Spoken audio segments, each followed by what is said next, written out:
Hey there, Grumpy Old Fart here.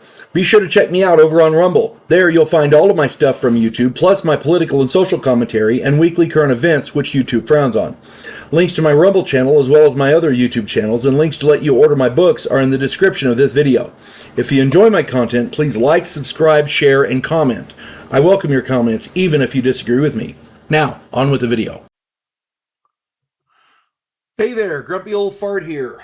I'm doing an advanced Dungeons and Dragons story on Alien. I'm titling this one, excuse me, Alien Abduction. Not.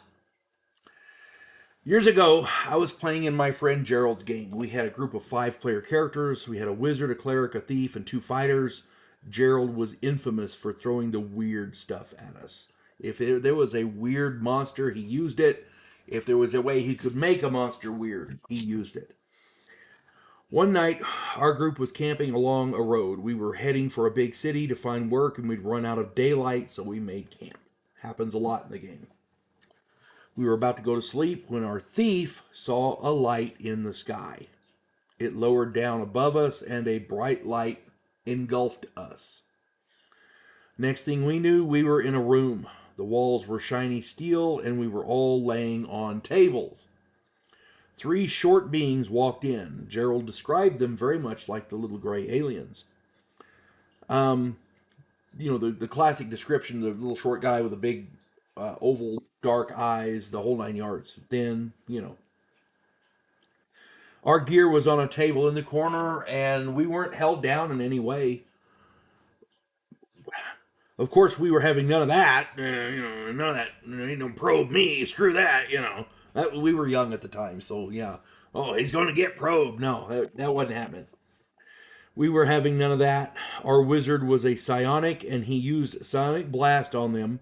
While they were disoriented, the thief escaped his bonds and freed us all. The fighters began slaughtering the aliens. We fought our way through their ship. The aliens had ray guns, but our wizard had a wand of lightning bolts.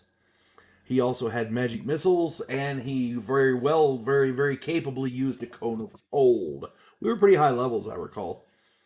Anytime we closed to melee range, my fighter, the other fighter, and the thief made short work of them. These aliens were not physically imposing specimens. They weren't ready for a physical confrontation, and we thrived on it. Anytime they tried to use their little ray guns on us, it was like little stun beams or whatever, and our wizard made short work of that. Made short work of them there. Eventually, we did find the exit to their craft, and as we left, the wizard used his wand of fireballs to blast the insides of the ship. We fled into the trees, and the ship exploded. Gerald always made the games interesting.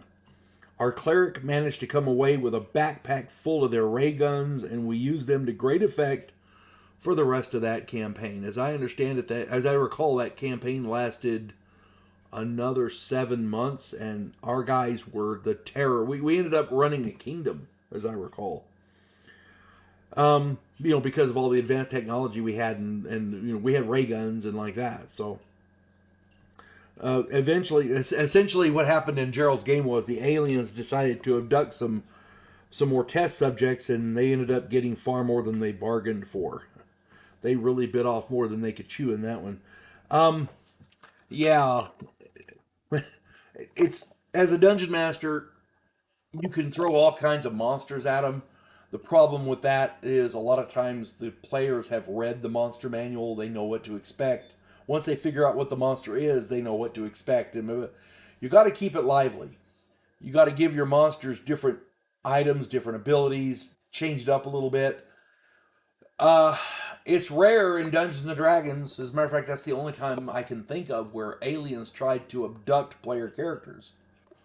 If you've got other stories like that, please put it in the comments. I'm sure we'd love to read them. But yeah, the aliens didn't fare too well in that game because we wasn't having that.